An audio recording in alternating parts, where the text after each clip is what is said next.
to thank you all for joining us for our fourth and final Black History Month celebration. And it don't stop. Actually, sorry, I should say Black History Month celebration of 2024. And it don't stop 50 years of hip hop and beyond.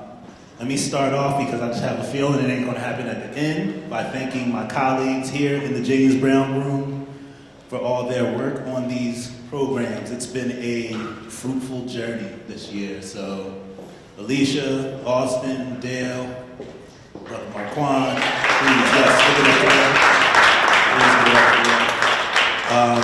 We got a lot, there's gonna be a lot of history going tonight, so I'm gonna try to not be the micro machine man, but I'm gonna try to also practice breath control in the spirit of the Glassmaster KRS-One. So before I continue with my introduction though, I'd like to bring up our library director, Christian Zabriskie, and also to thank him for his presence at every one of these programs this year. So Christian.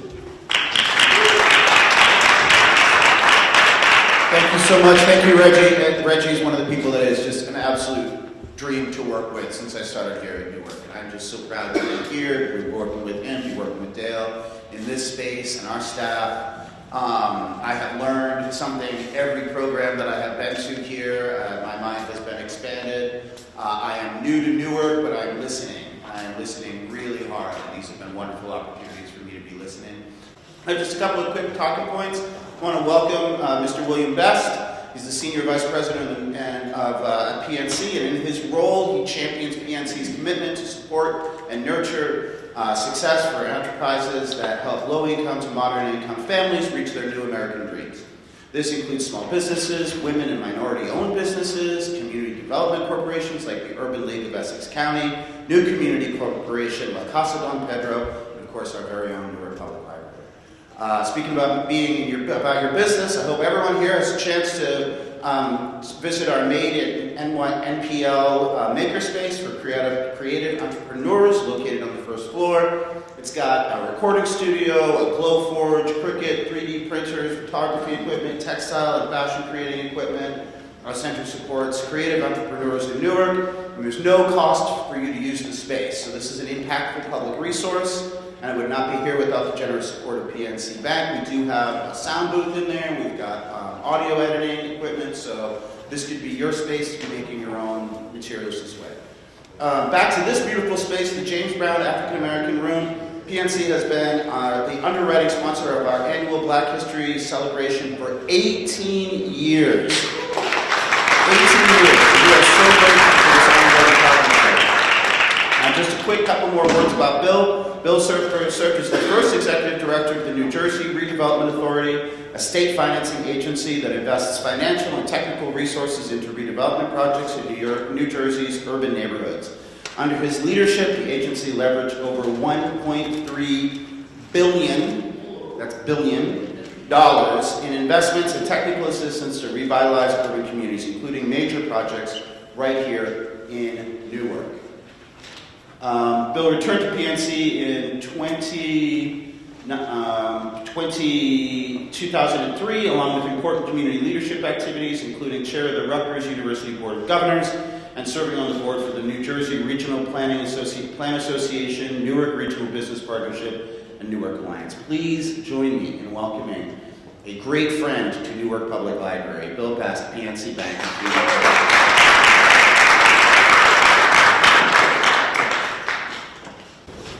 I'm excited to be here on behalf of my PNC colleagues in New Jersey, several of whom are in the audience. We thank you for the opportunity to be a part of this evening celebration as we close out the library's annual Black History Month. I'd like to extend a note of congratulations to the library team, presenting the outstanding series as they highlight the contributions of the African Americans in the arts. Organizing these celebrations and community gathering is no easy task. So thank you to the library team for all your hard work. In keeping with this year's theme, you continue to inspire and elevate all of us with the creative energy that thrives across New York City. I join my colleagues in saying that we are proud to be members of this supporting opportunity for the Newark Public Library for the last 18 years. And again, I think I was here for at least 15 of those 18 years. And I've enjoyed each one of those. I'm looking forward to hearing the panel in a little bit. For those wondering why a bank is so invested in the library, the City of Newark, and for Black History Month, the answer is quite simple. PNC is committed to embracing diversity and inclusion. We have a long history of fostering a diverse and inclusive workplace, and we have the privilege of working with residents, business owners, representing most of every culture across the state. We also welcome the opportunity to work with our friends and neighbors in a range of communities and neighborhoods, and when we have the opportunity to do so, we celebrate you. So, on behalf of my PNC colleagues, we send a sincere thank you for all that you do and that we're gathering here today. And now, we look forward to a wonderful conversation that celebrates a unique half-century of Americans, African Americans that is, contributing to the arts. Thank you very much.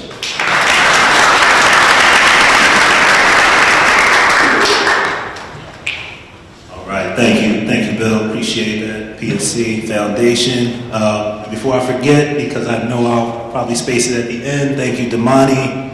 Thank you, Gary. And to our caterers today, give it up for our brother Kai Campbell. Amazing work you guys have for y'all. Please support them. We try to speed through this because I'm just excited to hear this conversation, but I just want to offer a few words. This year's series of programs were titled Inspire, Create, Elevate African American Contributions to the Arts, and it celebrates those who tell and archive our history while adding their own history on their artistic journeys. One of the great things I appreciate about hip hop is I feel like it's an archive of the world. So many may have first heard the voice of Malcolm X and Public Enemy, Gangstar, or in Jersey's own Lakim Shabazz, salute to him, and DJ Mark, the 45 King. Or maybe you heard Biz shouting out Shirley Chisholm on Nobody Beats the Biz. Maybe you saw empowering images of strong black women in Latifah's iconic Ladies First video. And those images were an important and necessary contrast to the sometimes, let's just say, regressive portrayals that can take place in hip hop. But all of it helps expand the narrative of who we are and builds us stronger and inspires us. So, also I can't go further without mentioning Amiri Baraka's Black Arts Movement, which is often noted as a precursor to hip hop. Amongst his goals with the movement was, and I quote, to create an art, a literature that would fight for black people's liberation with as much intensity as Malcolm X, our fire prophet, and the rest of the enraged masses who took to the streets. You may not hear that version as much on the radio, but trust, it's still there and stronger than ever. Lastly, it feels necessary to say that hip hop is the world's music and often connects us to various communities worldwide.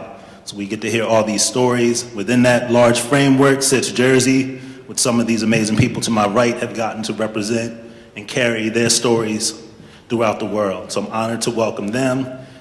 And I'm gonna fight my way through these bios real quick, as fast as I can, but let me start with Dan Charnas. Brother Dan Charnas is a best-selling author, award-winning music and business journalist, and a professor at NYU, amongst other things. He is a recipient of the Penn Literary Award for his latest book, the New York Times bestseller, Dilla Time, which has been called a new gold standard for writing about music, and that is the truth. It's amazing. Please pick it up, support that.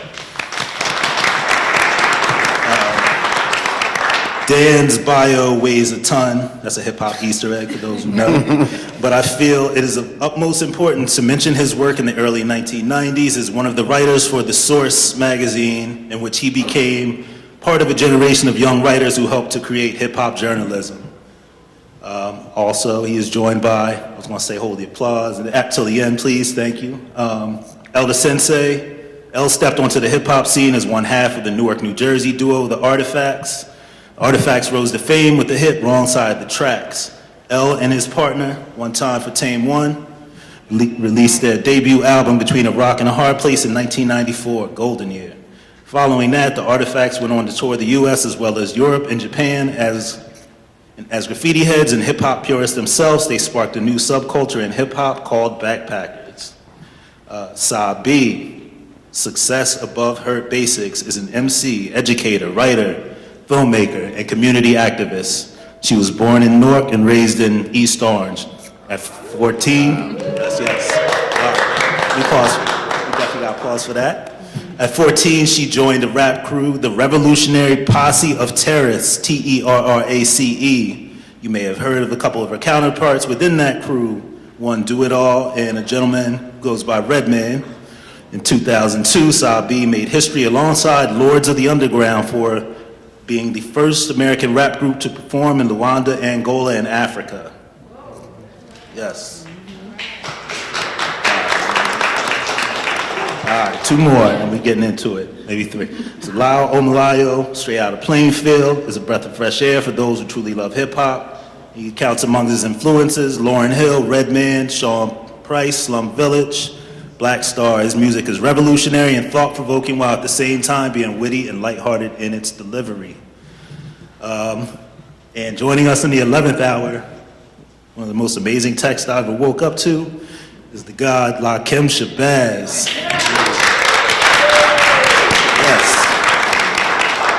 Yes, I mean, y'all gonna hear some stories with this brother, but you know, he's amazing, one of the founders of the Flavor Unit, come on. Amazing classic albums with 45 King. Yes, DJ Yes. Boss. Yes. And last but not least, so we can get it started, they're joined, moderator is, please give it up, 2024 New Jersey State Council on the Arts recipient, Jamara Wakefield. Yes, so with a little bit of breath, I cede the floor to them, and you know, thank you. Thank you, Reggie. All right, y'all can do a little bit better than that. Not only is it Black History Month, we are in Newark, right? We got hip-hop royalty up here, right? We got the hip-hop community out there. So just come on, just make a little bit more noise. Warm it up, warm it up, warm it up, warm it up, warm it up. I'm so happy. I am so thrilled to be here with you. You could be anywhere in the world tonight, but you are here celebrating with us, celebrating hip hop, celebrating all these beautiful humans who are up here. So we should just get into it, because not only do we have great stories to tell, I heard we got a few MCs up here who might have a few bars to drop somewhere. I don't know, we gonna work it out. So I think the first question that I'm sure everyone wants to hear is, tell us about your first, I even get nervous about saying your first memories of hip hop, because a lot of us didn't even know it was hip hop. It was just the culture, right? So your earliest connections to this culture that we call hip hop, and we'll just do it like popcorn style, whoever wants to hop in, but your earliest connections to this thing, right, that fast forward is hip hop. Yeah, my mother moved us to Baltimore when I was 10, and so when I was 12, that's when Inglewood, New Jersey's Sugar Hill Gang came out with their record. Right. It's interesting, I'm thinking like, oh, actually, if you think about hip-hop on record, hip-hop started in New Jersey, not the Bronx. But yeah, it was that, but then Baltimore had their own sort of homegrown scene, so we got like tapes of DJ Cheese and things like that, so that was the first. My introduction would be 85, 86, listening to, you know, Mr. Magic, Marley Marl, Roxanne Shante, Dougie Fresh, Slick Rick, Sparky D, Curtis Blow, absolutely, Curtis Blow. But those were some of my early memories. I remember listening to just those radio shows that would come on, and I would record it. You know, back then we had to record everything, and I would just, you know, listen to the same show every night and just memorize all the lyrics and stuff like that. So that's pretty much when I was connected to it, and it inspired me to start writing, probably around shortly after that. Peace. My introduction to hip hop, it's not as, I guess, pure, but it was MC Hammer. Listen. He had the pants and he was doing it. Can't touch this. And you know, I was a kid. You know, and he was rapping. He also had a cartoon too, so that made me gravitate towards it. But the first tape I ever got was the "Turn It Up, Fire It Up" single, Busta Rhymes. And on the flip side was Rhymes Galore. And he said, "I be sparking the challenge with Elder Sensei." You know, Elder Sensei is crazy. So early Busta Rhymes, so MC Hammer, and it's not super hip hop, but it was out there. Ninja Turtles 2 came out, the Ooze, right? And you know who was in there? Yeah, Vanilla Ice, man. Go Ninja, go! You know, that was on the Ninja Turtles movie, so that was like my first exposure to it was through movies and stuff. And then I grew up watching Fresh Prince of Bel-Air. Man in Black came out, you know, and so in terms of hip hop that my mom let me listen to, she liked the Fugees, so I got the Score. So that's where it started with Lauryn Hill with the Score. Then I had Big Willie style. But you know what? I don't think we should ever discount our entry point into anything, right?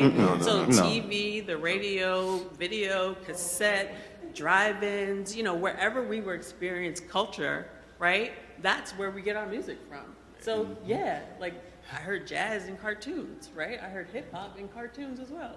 So no, I think that's dope. Dan, you kind of segued into something a little bit faster than I was going to go there, but let's go there. Sorry. Can we reconcile Newark and New York? Because we're in Newark, which is a very fertile ground for music history, right? Come on, right? Yes. Ain't no way. Like, no one can take that from Newark. We have way too many kings and queens and folks and movements that have come out of the state of New Jersey. House music, jazz, right?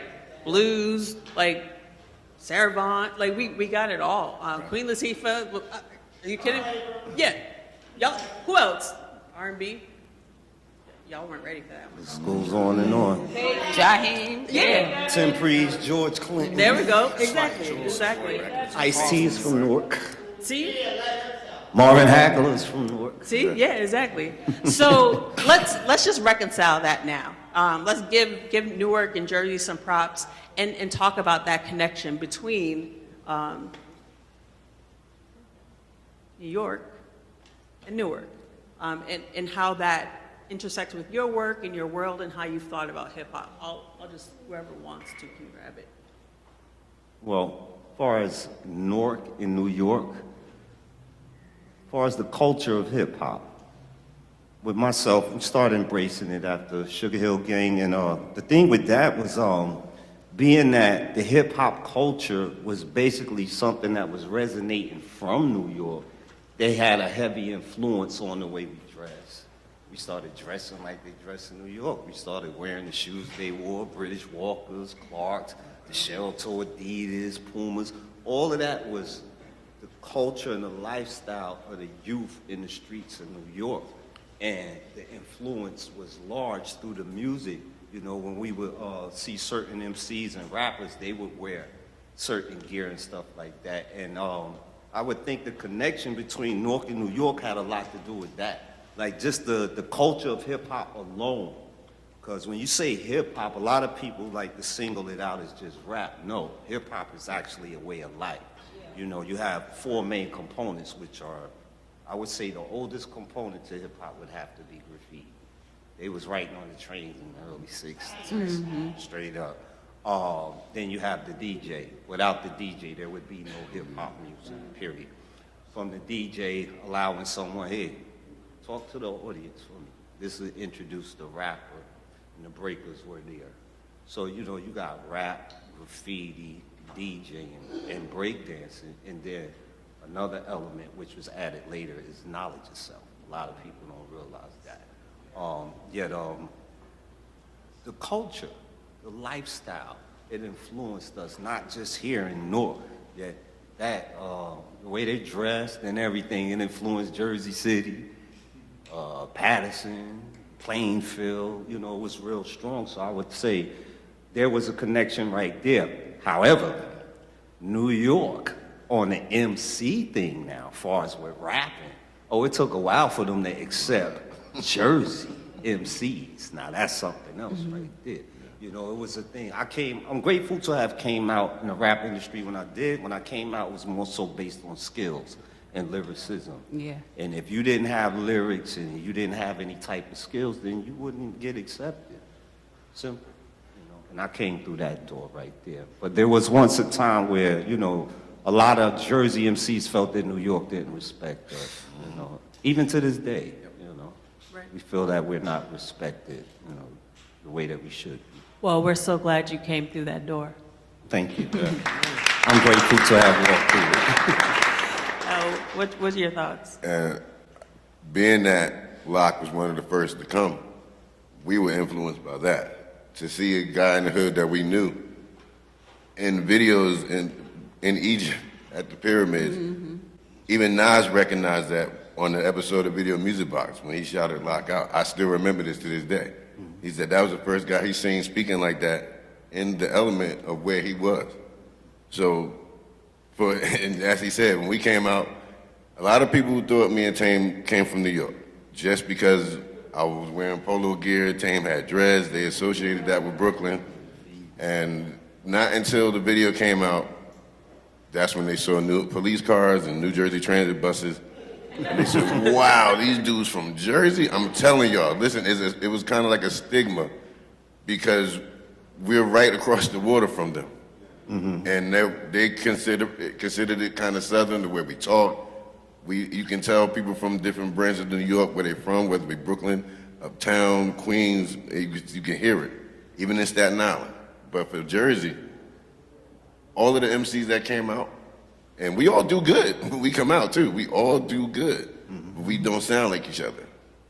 That's the one advantage I would say we have as a whole, because knowing, even when we did shows, I don't care if it was the up and coming shows we did when we first got our deal quietly, we would go on stage, do our show. All right, peace, we're going back to Jersey. What? Wow, it sounded like that. And we always try to figure out, what do y'all think we sound like? Because we're right there. And we see the same videos y'all see. We get the same treatment from Ralph McDaniels when we watch Video Music Box. It was always at different times. But what he said, like, people didn't associate Sugar Hill with Jersey because New York started in the Bronx. And when you hear these records, they sound like New York records. Yeah. No different than when we came out. It sounded like New York hip hop. But because we were talking about graffiti, because we were talking about the elements, we pulled something out of New York that wasn't felt in a long time. And with the one song we did, Wrong Side of the Tracks, doing this song on stage, people felt it to where it was like, okay, we can accept them. But I will tell you the one song that really broke this up for us to be accepted in a big, big major way, Naughty by Nature, Uptown Anthem. Yeah. Once that song came out, it was like straight pass. It was a pass in every kind of way. Because New York felt like, okay, this guy from Jersey, Tupac is from Cali, and they made this song named for Uptown.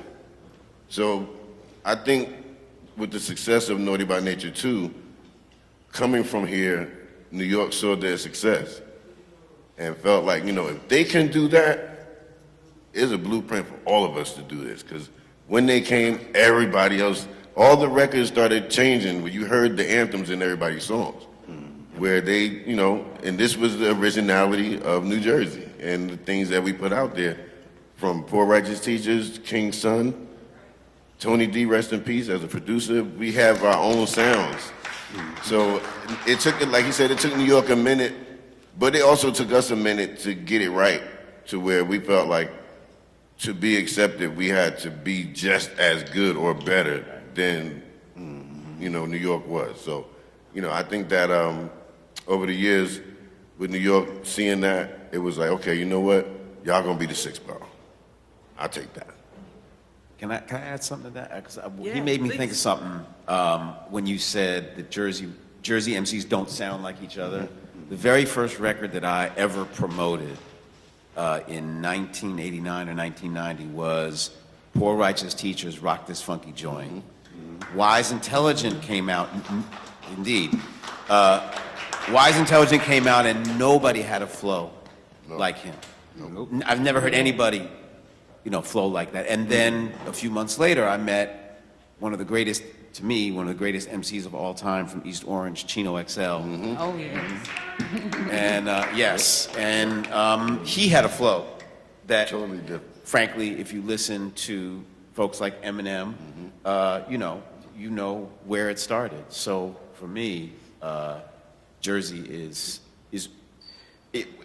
I know that certain Jersey MCs felt othered, right? Like they felt maybe a certain amount of less than the New York, but coming from the New York side, it always felt like Jersey was included, at least from that perspective, because all the stuff that was coming out in the late 80s and the early 90s was actually from outside the five boroughs. Public Enemy, Long Island, De La Soul, Long Island, Pete Rock, Westchester County. You know what I mean? So Naughty by Nature, Jersey. So it was sort of a natural thing. I think what I hear both of you saying, it was so obvious, like Newark is right there, Right. New York is right there, right? And so there's that need to like prove yourself, right? Yes, and definitely, like show, because definitely. hip hop is about that, right? It's like let me show you who I am. There's a chess thing, Cheese right? love. You get what I'm saying? And but it sounds like the benefit of that very slight division is that folks on the Jersey side really pushed themselves to build up their aesthetic, Yes. right? Work on their craft. Absolutely. Because they knew when they crossed over, to go to those shows or whatever, they needed to be sharp. They didn't want to go home crying, No. right? No. Right? You will get booed. You Right. got booed Right. if you doesn't nice. And so in that respect, then Jersey becomes this incubator for hip-hop excellence, right? So I think that's really interesting, and we'll come back to that. And thank you, Dan, for hopping on. I love that. Lyle and Sah, what's your connection, or what are you making of all this? Well, I want to piggyback what Dan said because he brought up Chino XL. So Chino XL and I went to the same high school. So what's so crazy is that we used to do talent shows. I think Chino might have been maybe 2 grades ahead of me. And it's so funny because we just reconnected on Instagram too. And I was looking at some old footage of, not even footage, just some artifacts. Remember we did the Great Day in Great Day in Newark and New Jersey with all of the different MCs. Yeah. But he was somebody that, man, you talking about killing talent shows lyrically, man, it was like when you talk about being lyrically, challenged. Like we had some MCs just in Jersey alone that made you push your pen. Like you really had to, be ready. And it was just, the lyrics was so important. And I remember just being an avid reader. Like back then when we started, you had to really read and be, and it's so poignant that we're in the library right now because I remember just spending hours and hours in the library, like just being a reader. And that helped me with my writing. But definitely, I had a lot of dope MCs to look up to, Do It All. And Reg mentioned the crew that we were a part of coming up. Like this is like my early years, 8th grade, middle school, going into high school. Just being around some dope MCs and dope producers like the Governor and Diesel Don.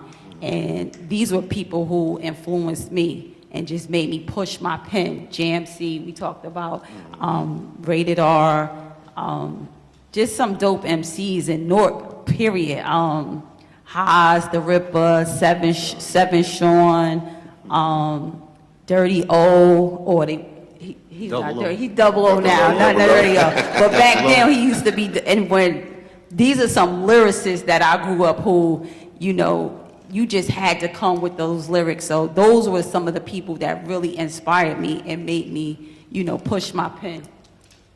Right from Jersey.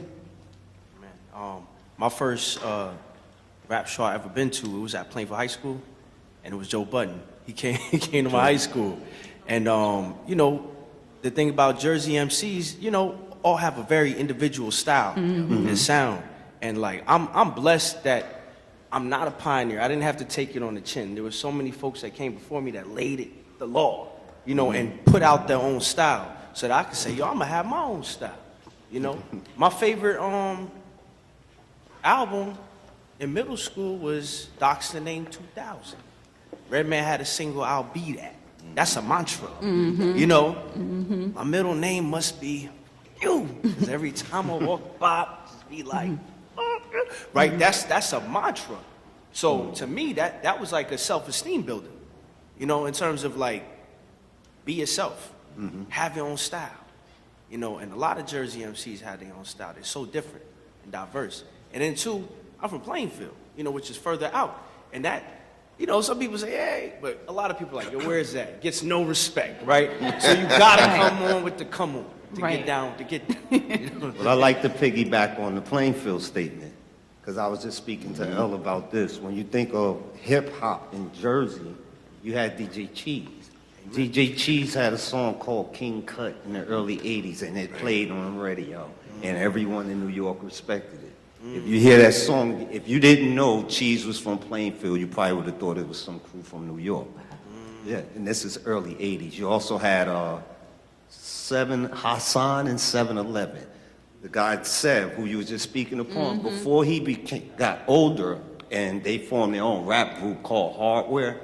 As a child, he was on a song with this guy named Haas. He had a song called, it was Hassan and 7-Eleven. I forget the title of the song. Yet, it's probably still on YouTube. Wow. If you type up Hassan and 7-Eleven. We So actually this is found it. early We found it. 80s. Yeah. Wow. Just to show you that music was coming out of Yeah. Jersey, definitely. And a lot of the early rap groups that a lot of people aren't familiar with, like Unique. Tranquilizing 3, Jersey City was big. I mean, Jersey City was right across from New York. And in the early 80s, we would go to Jersey City, and I still have old flyers from crews performing in Jersey City, and I'm talking like 84, 85. You got Cold Crush Brothers, Treacherous 3, all of them performing in Jersey City with the crews from Jersey City. Just to show you that hip-hop was alive out here in Jersey, definitely.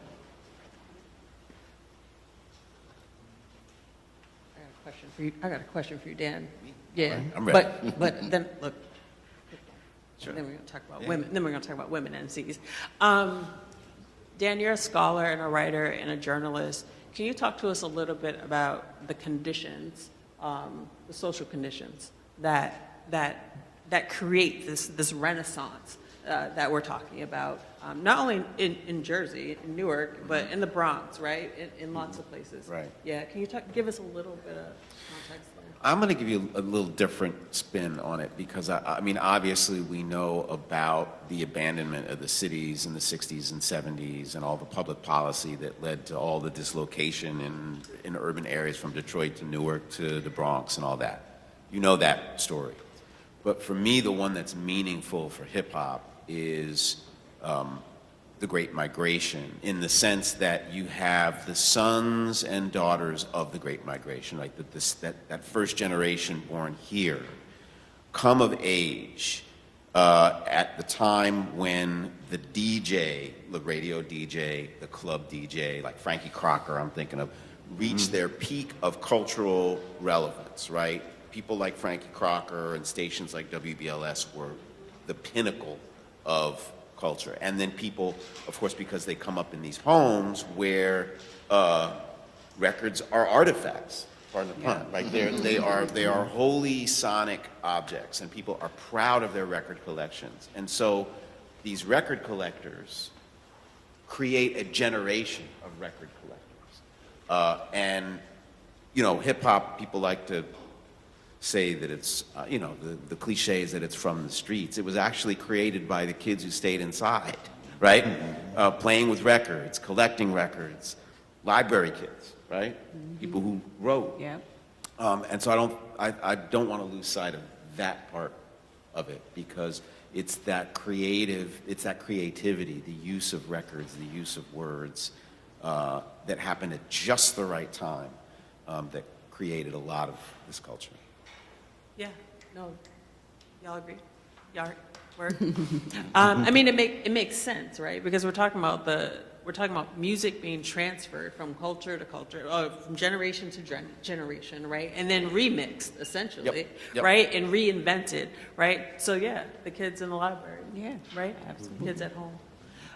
Sah, talk to us about, you just talked about pushing the pen and bringing your best lyrical game and not getting ready because you stay ready, right? So talk to us about holding whatever you think is important, honestly, because I feel like we always give like the very like basic, like please talk about what it's like to be a woman MC. Like, what do we need to know about your experience and your journey in hip hop?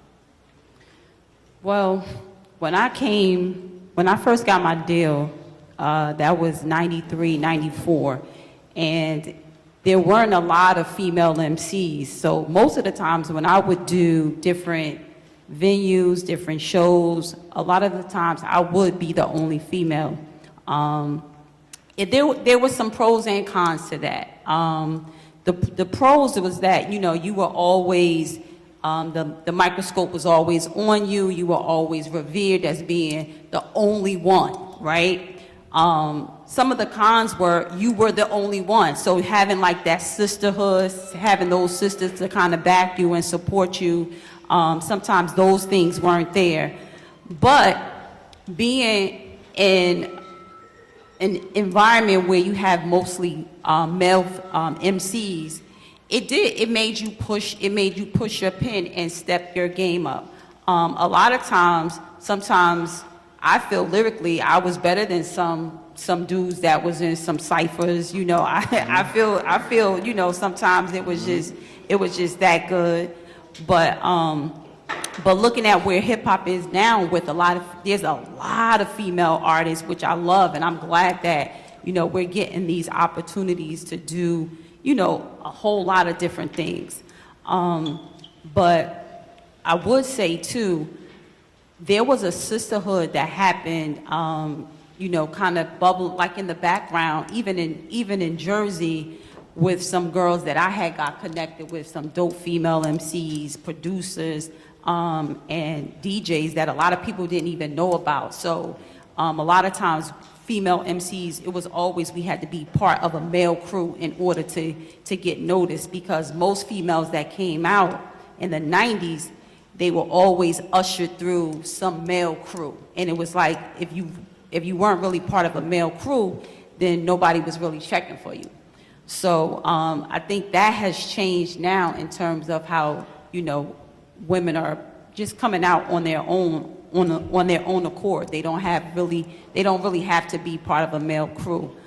And then, just at this point now too is, what kind of impact are women making in hip hop, and what are they really talking about? What's relevant right now for women in hip hop? And it depends too on, and I've seen a progression even with me as you mature in the field or the industry of hip hop.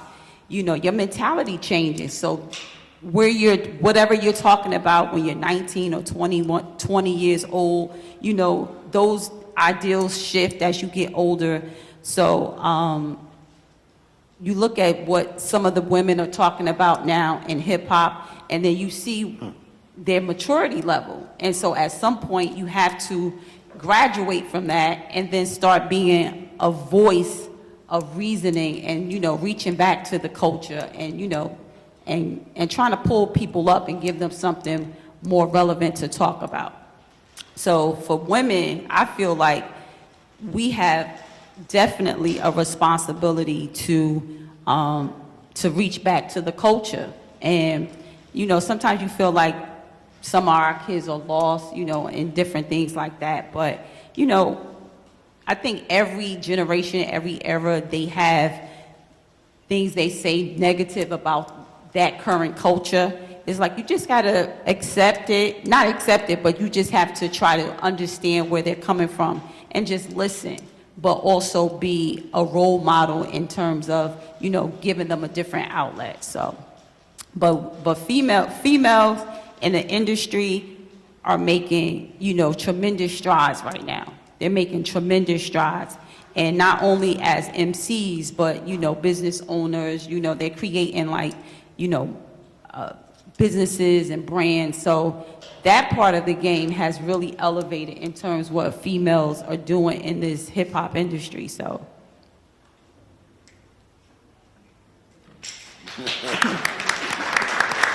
I hope I answered the question. No, beautifully, and thank you. We have that beautiful picture of Queen Latifah with the Source magazine. Like him, I wonder if you could talk a little bit about her impact. I know I feel away anytime I'm anywhere in Newark and Queen Latifah plays. I don't care if I'm in the grocery store or in the library, but this is home. So can you talk a little bit about that legacy? I feel like Latifah impacted the hip hop culture to the dynamic of, when you look at the time when she came out, you know, you had a very strong black power movement going on in hip hop. You know, Zulu Nation was strong. You seen black medallions everywhere. People were choosing to put gold to the side and wear black medallions, you know. And me being a member of the 5% Nation, when I met her name was just Latifah. So me building with them from her being around me, I constantly let her know, you a queen, sister. You know, you the most royal woman on the planet. You hold your head high. And you put that title in front of you everywhere you go. So she started referring to herself as Queen Latifah. And when she came out, you know, like what we were saying about the lyrical challenges or what have you, she didn't know whether or not she was going to be accepted by mainstream New York either. But we kept telling her, you know, fortunately, myself, I'm a member of a famous rap group called the Flavor Unit, which consisted of Apache, may he rest in peace, my man Lati, Chill Rob G, another rapper named Lord Ali Bosky, Double J, may he rest in peace, Nikki D, another rapper named Tahi. I don't know if y'all familiar with my man Def Jeff. He's from the West Coast, and we all came up under the direction of 45 King, may he rest in peace as well. With Latifah, sort of what Sah B was saying, she was ushered in through a male crew of MCs, and we was hard on each other. I mean, I was the last MC to be appointed an official member of the Flavor Unit, so when I came through there, you know, when I first came to 45 King, I had met him on 2 occasions previously. The last time I came to him, he invited me to his house. When I got there, Apache was there, Chill Rob G was there, and Lord Ali Bosky was there, and they was killing it on the mic. So I got butterflies in my stomach at this point. I'm like, oh man, they gonna ask me to get up there next. And sure enough, Apache turned around, he said, yo, you the new dude, right? Yo, don't you rhyme? Yo, go ahead and kick it. So, you know, I had to show him proof for Apache, Lord Alibosky, and Chill Raw. And that was very challenging, but I stood my ground. They liked it. So the thing about Latifah was heavily influenced by us. She constantly had me in her ear. She constantly had Apache. Apache was more so the glue of the Flavor Unit. He was very critical of everyone's rhyme. You know, Apache was that one that would let you know, low lock, I don't like that line, go back there deeper, what have you. So we had that influence on Latifah. And at the same time, she was embraced by Zulu Nation. She was very cool with Moni Love, Jungle Brothers. In fact, she was implemented into the Native Tongue crew. She was part of the Flavor Unit, but she was also a member of Native Tongue, which consisted of, was that Booty Down Production, Jungle Brothers, Tribe Called Quest, De La Soul, you know, Red Alert. So we was like one big happy family, but Latifah's impact was tremendous, man, definitely. I would say more so than anything, she planted that seed in other young sisters' minds that you a queen too, you know? Yes, definitely. absolutely. Queen. I'm like, I still feel like that. I'm like, yes. You should. Dan, can you bring Dilla into the room. Okay. He's already here.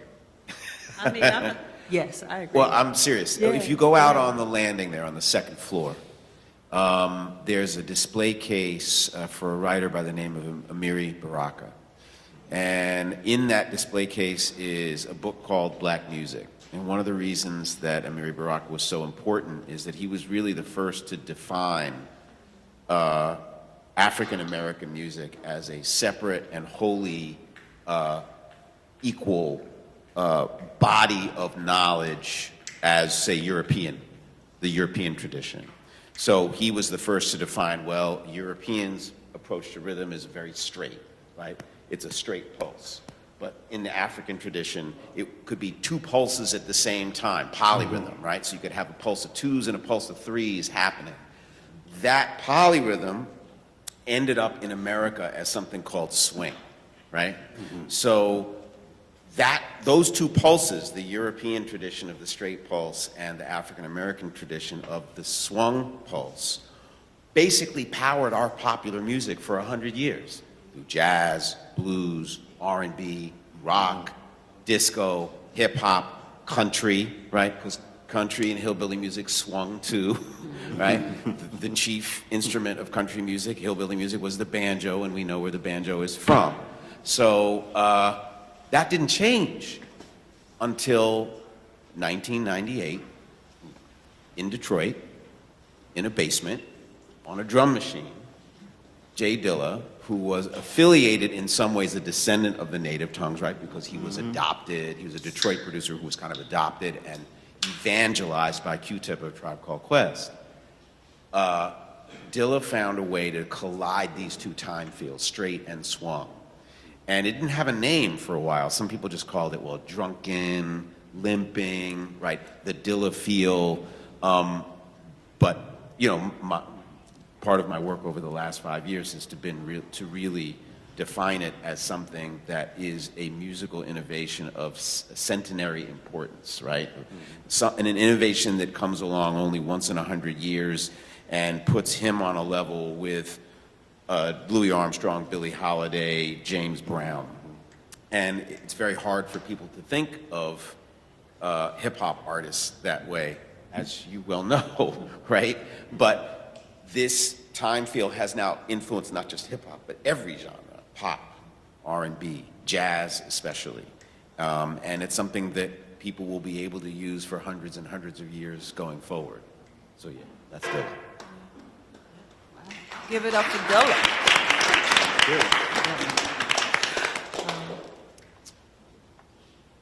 I'm just doing a quick time check. Reggie, how are we doing? We're doing good? 7? Okay. Let's do, yeah. Unless, I just want to make sure on the panel, if anyone else wants to weigh in on Dilla and his influences, and then we can open up for Q&A. Is that okay, y'all? Okay. To be a fan of Dilla is to be a fan of like the most eclectic hip hop that you could find, and I had the opportunity of almost working with him. I spoke to him on the phone. Wow. He did an unofficial remix for a song we had called The Ultimate.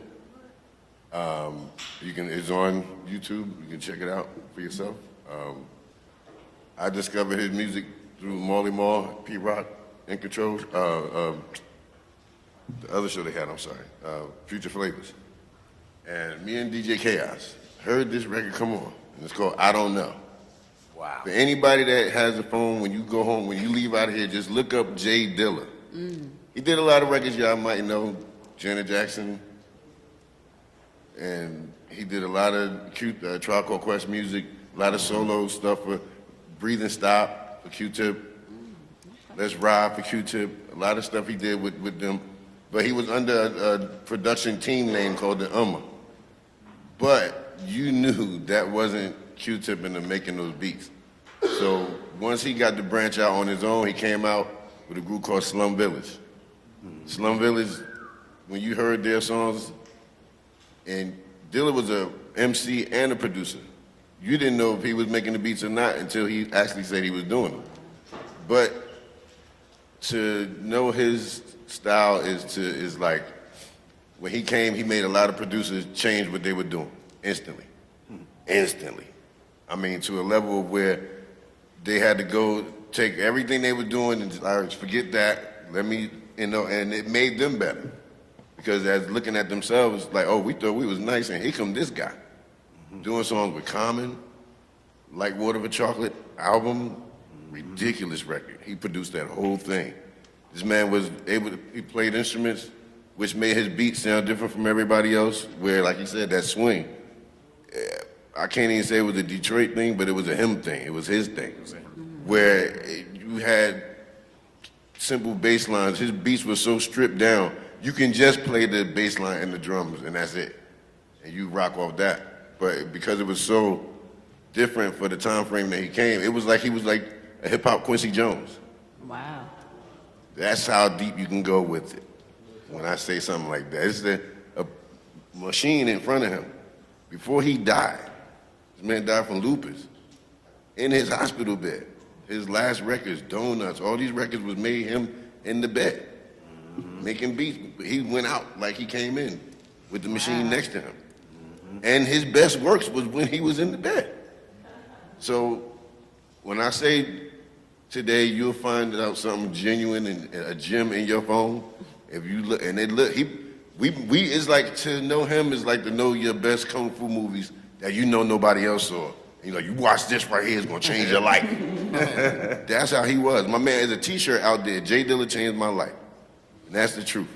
And I'm gonna be quiet after that because I have to talk for a minute, but he deserved that, he deserved that. You got some homework to do. Jay Dilla, very influential producer. My first introductory to him was through my man Diamond D. A lot of people not familiar, yet I do beats as well. Yes. I started producing beats a little time after my second album. I learned how to do beats from 45 King himself. 45 King, Diamond D, basically. Mark actually taught me what a kick was. He taught me what a snare was, the importance of a bass line and things of that nature. But what I'll say about Jay Dilla, my first introduction to him was through Diamond D and the Far Side material. If you ever heard the Far Side, then that's classic Jay Dilla right there. Running. Simple. I'm just excited. Before we open up for questions, just thank you so much for sharing that, both of you, all three of you. You're welcome. Thank you. You know, I'm not a fan of the word genre because genre doesn't fully make sense to me, having grown up around lots of music.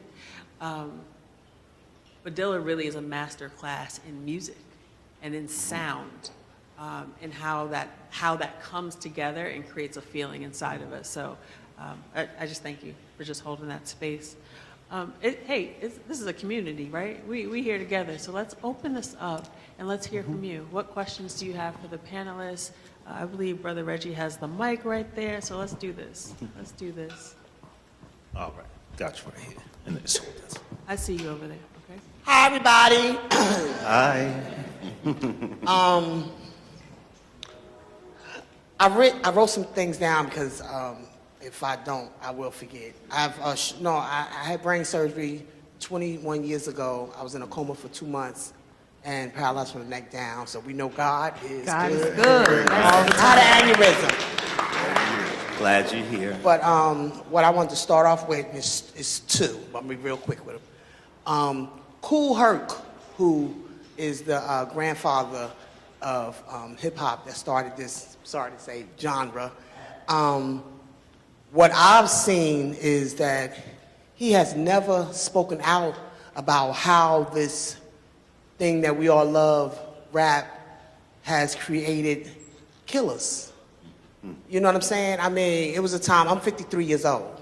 So, grew up hearing the first rap song, Sugar Hill Gang, I was 9 years old. And it's like, when we had beefs, you took them to the microphone. You know, you did your rap, he did his rap, let the audience decide who was the best, and you took you behind home. And it's like, I want to know from Lakim, how do you feel that he has not spoken out and said anything about how this has turned into, I got beef with him, he better watch his back and all that. And it's like, it's sad at this point. It really is. 'Cause we lost a lot of good artists. Yeah, I feel it's sad.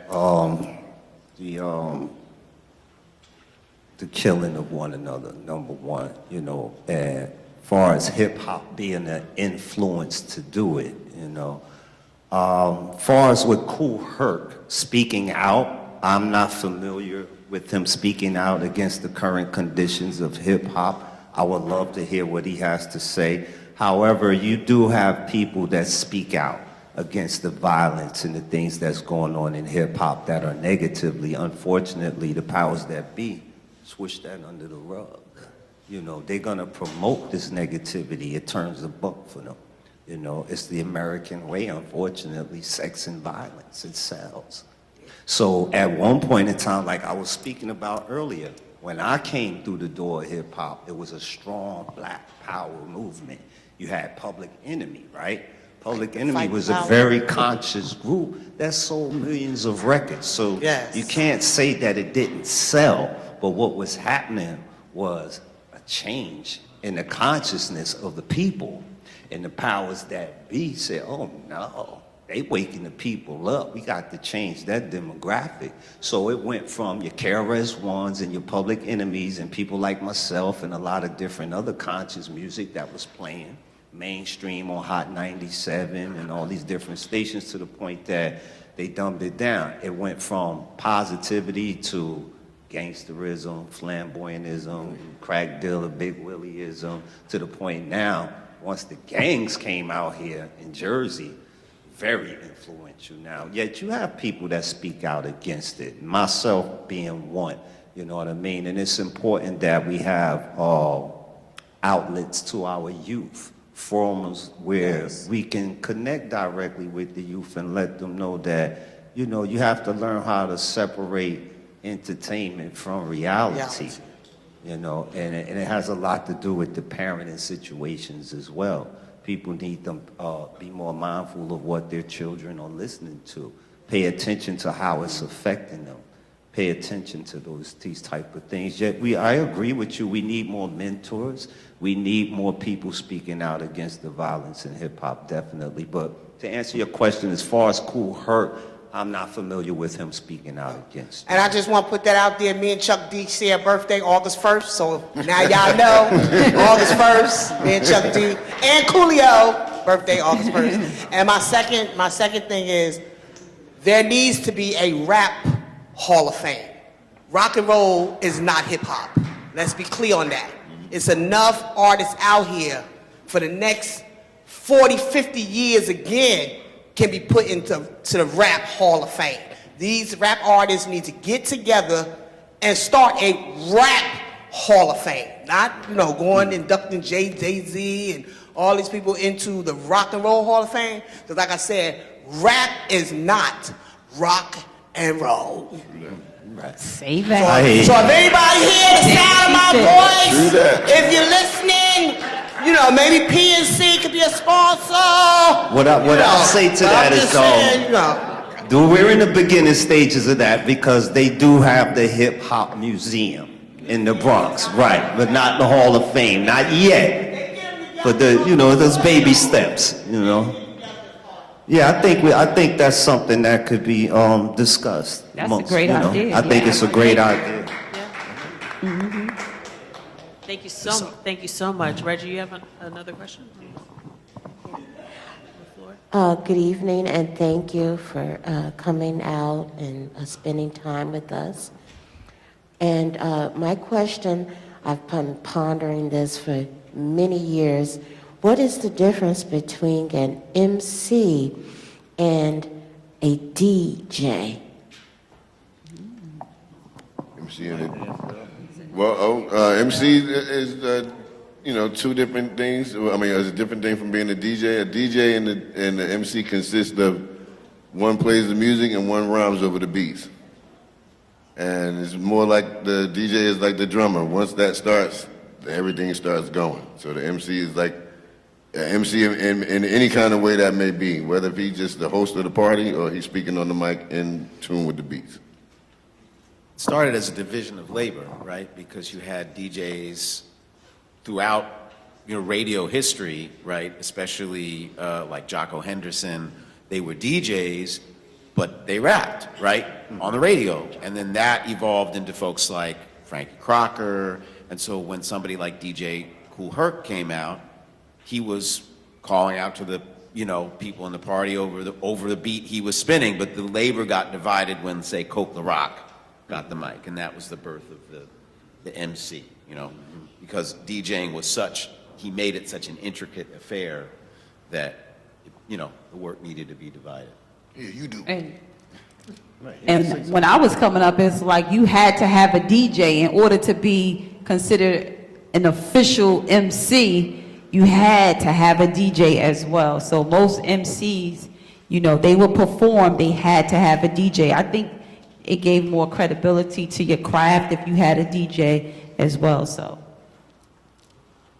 I think the DJ is one of the most vital, important parts to our culture. Absolutely. It's gotten to a point now where when we came out, you would go to a hip hop show, the DJ used to be featured. I mean, there are times when I performed, I could take a break and let my DJ woo the crowd for the next 5 minutes, because he would perform tricks on the turntables and things of that nature. One of the most amazing things I've seen, not to take up too much time, Apache was performing at Essex County College.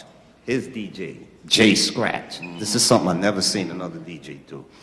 He's up there, 2 turntables, he's backspinning Dodge effects. I'd rather have my honeycomb, He pulls out a box of honeycomb, bowl, pours it in there, milk, start eating it, and he kept it going. Rather have my honeycomb, we don't get this nowadays. Right. We don't get this nowadays. And the youth nowadays that rap, they don't know about it. A lot of them grow up spinning Serato, CDs. Some of them never even seen a phonograph. So these are things that, they need to be educated about. They could have in the Hip Hop Hall of Fame and also at the Hip Hop Museum. In fact, KRS-One has a place called the Temple of Hip Hop.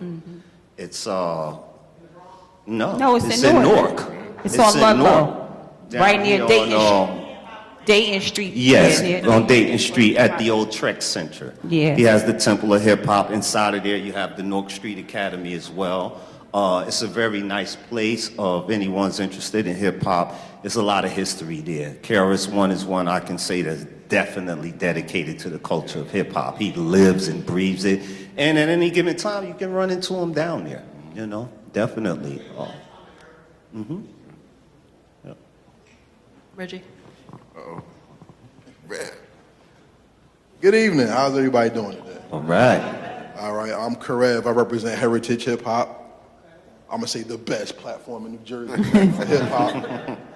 God gave me the right to talk. I'm gonna say something meaningful. You know what I'm saying? I'll just say thank you to the people up there on the stage. My goal is to join one of y'all up there one day. You know what I'm saying? And it's for known people up here that are incredible to me, who changed my life in significant ways. Friendship, honor, dreaming and drawing, pride. And hip hop is the only genre of music that is alive. Because if you don't sing, how could you be R&B? Jazz means to swing your hips, but if you can't. But with hip hop, you can live, breathe, dress, speak, even have a savoir-faire that the world can't touch, but you can call it something God-seated, which is called hip hop. So my question for you comes off of the culture aspect. A lot of people call hip hop a culture and don't know what a culture is. And then we adopt certain slang like culture vulture, which is a sin, because if hip hop is a culture, it has to have living proof of existence. Culture vulture is a sin against the genre. By definition, a vulture is something that survives off of the death or dying carcass of something it has to pick from to stay alive. But if hip hop truly is a culture, then it is living. So my question for the MCs up there is this. You've been defined as a carcass. How do you keep the culture alive, and what is the responsibility of an artist to pass it on to become living and great as we pass it on? Okay. I'd say we keep the culture going by teaching others that come after you. It's just like if you ever seen the movie Lucy, right? And she was having this conversation with Morgan Freeman. She said, I accomplished all of this knowledge. What I'm supposed to do with it? And he looked at it and he said, well, You know, nature lets us know that, you know, once you've acquired this, the best thing for you to do is to pass it on, or it's going to die with you. And that's the same thing that's going on in our nation. We got to teach. As long as we teach it to those coming from behind us, then they'll keep it going, and it won't die. Once that seed has been planted, it's grown forever now. Hip hop won't die. They could refer to us as a caucus all they want, but we're alive. Because if we weren't alive, we wouldn't be here speaking right now. You know? So, as long as we teach it to others, it'll live. And I'm the reason, like I said earlier, the reason why I'm here is because of the teachings of other people that came before me. My teachers were KRS and Rakim, Big Daddy Kane, Chuck D. So today, me and Tame, in our time, became influencers of graffiti and all the elements of hip hop that kept it going, even from a standpoint of when we came in. No one was talking about none of these elements when we came. KRS-One reviewed Wrong Side of the Tracks on Hot 97 and said it took some guys from New Jersey to make a song about something that started in New York. And I told Tame, and even right now in his death, I said, when we go, bro, we're gonna be known as these two guys with this song. Because we made this in a time period when, looking at the picture, he got that mark in his hand. These markers weren't that much of a tool anymore. And then we talked about it.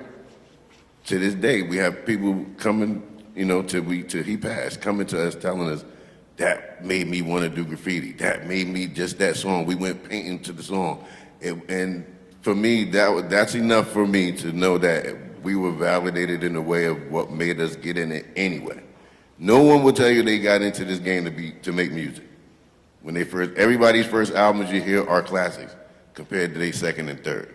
Because that was all the things built up inside of them when they dropped that record. Everything that came out their mouth, everything they ever learned came out on these records. And when they put it out to the world, it's like groups like Gangstar, Pete Rock and Tell Smooth gave us blueprints to make our own records, to be not like them, but use some kind of formula to be like that. So the rules apply to us, not to bite. Today, those rules are gone. Those rules are gone. All laws are broken when it comes to music being made today. There's no care put into these records you're hearing today. They know they're like, yeah, I'm not gonna do more than 10 songs. I'm only getting paid for 10 songs, so I'm only gonna do 10. So the creativity is gone from there because you already mapped out 10 songs and these gonna be about this song gonna be about that, girl song, this song, that. So it's like the creative level is so far down compared to, say, like a Coogee Rap lyricism, lyrics, compared to what you hear on the radio today. Yep. This is the problem. Like, the care is gone. So there's no formula today. There's no culture. Even what you said, there is no culture today. These kids don't know about the people we talking about. Coke the Rock. They like, who, what? You know, so the closest thing they got to that this year was, rest in peace, K-Slate. 200 Rolling Deep. 200 rappers on one song on the same beat, just to have the attention span to listen to all those people like that. But because everybody came with something different from everywhere, that's the influence, I think, when kids look at that and they can see the mixture of all the bridges collapsing and getting together, where they say, okay, the whole age gap is gone, generational thing is gone. If we all get on certain tracks, so when you watch that video of all those different MCs, you see why you should keep going, why it shouldn't stop. Because if we let this stop, what was the reason why we did it? A lot of fighting in New York with the gangs is the reason why they started rapping. Mm-hmm. Because we can't keep knifing each other. And you gotta think, this wasn't guns back then, this think knife fight. Think of the Warriors movie when you think about what was going on back then. That's what was happening. Right. They was on the street, gang clothes, dressed up, and we going outside to fight. Mighty tomahawks. And then they got into the battling of getting on the floor, popping, up rocking. That was safer than getting knifed, because you're gonna live that night to go do it again the next day. And it turned into every year change. And even with the music level of all this stuff that's happening right now, it went up a level and now it's up there, it's at the ceiling, and there's nowhere to escape. So it's always gonna be the underground element there to save hip hop, bring it down to earth, humble it, and culturally, when people start accepting these formulas again is when it'll get back on track. But right now, a lot of lost cats out there. I'm sorry. I hear what you're saying, sister, yet I don't think Kool Herc has that much influence with the youth of today. I hear what you're saying, him being one of, looked upon as the godfather of hip-hop, but, you know, Young cats ain't- Kool Herc, they not trying to listen to Kool Herc. Like I said, the main thing with these youth, you have to find out what they interested in and teach them from there. And that's with anyone. You can teach them as long as you find out what their interests are. And getting them to open up is one of the hardest things. You know, every now and then I aid my brother in teaching at the North Street Academy. We deal with disengaged youth from North, from the ages of 15 to 21. The program has been in effect now for 8 years. We have an 80% graduation rate. We've re-engaged them back into society. They're actually saving lives.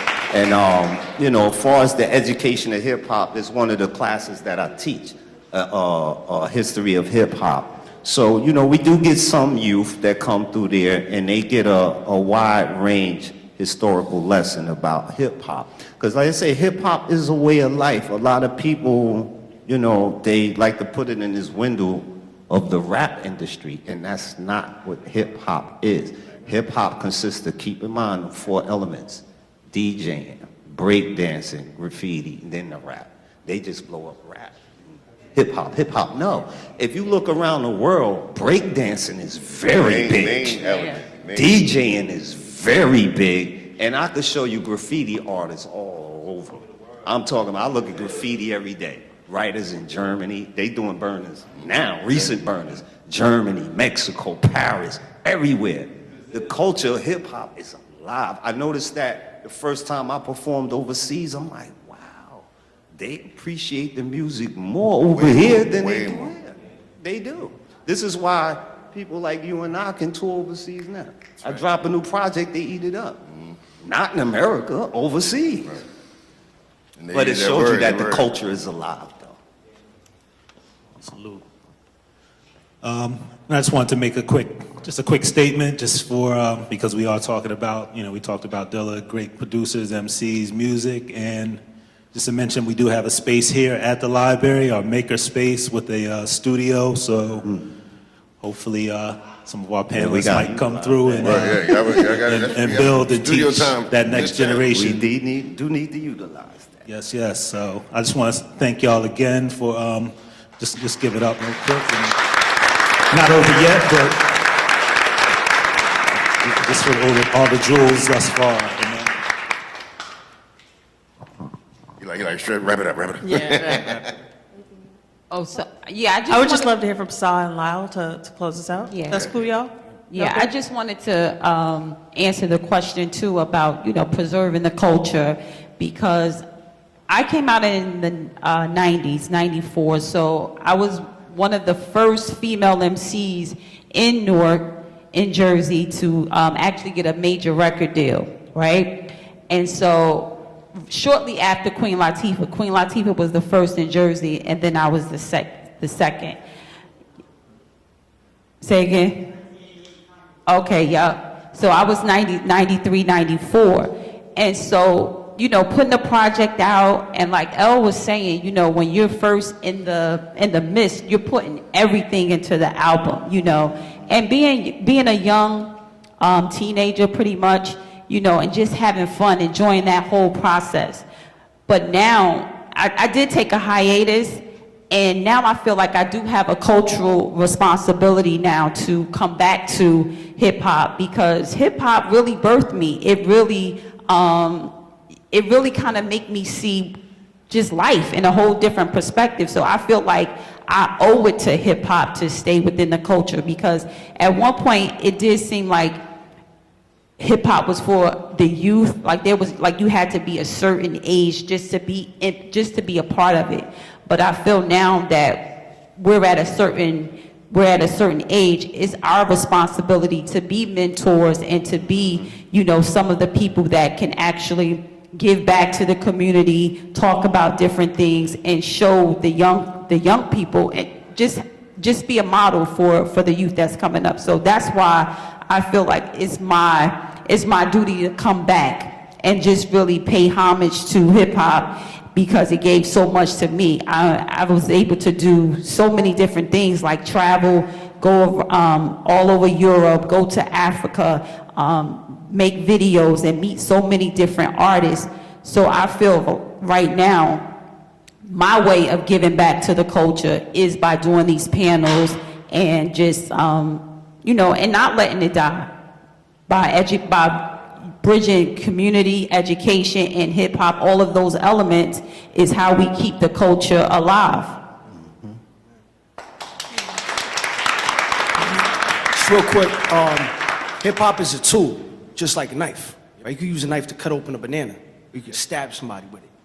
Right? Gunpowder originally was festive in Asia, right? For fireworks, bringing people together, celebrating. But then what? They turned it into a tool to kill people with. Machine guns, right? That gunpowder going into Africa, right? The Gatling gun. Now it's colonization off of something that was built for celebration, right? So I think it's energy, it's a lightsaber. And you either a Jedi or a Sith. If we're gonna draw a line in the sand. Either Jedi or a Sith. And we have a collective responsibility as a village for all of us to participate. Not just one element, but like everybody. Peace. Absolutely. You know? And that's what it is, because we can't let it die. Can't let the Siths have it. You know what I'm saying? We got to be the Jedis, but like all of us, because we up against a monster. You know, and they're united in killing it and killing us. So we got to be united with uplifting, like all of us, everybody. Give it up for the panel. Come on. Give your gratitude. Say thank you. Thank you so much. Thank you so much. Hit it. Good. Give me something else. Give me something else. This is hip hop. Ready? Make it. There you go. Get it? Go ahead. Tell me you good. Stay there. Don't move. There it is. There it is. Stay there. Give me one more. One more. Ready? Give me one more. Go. We need to get it. Stay there. Nice. There you go.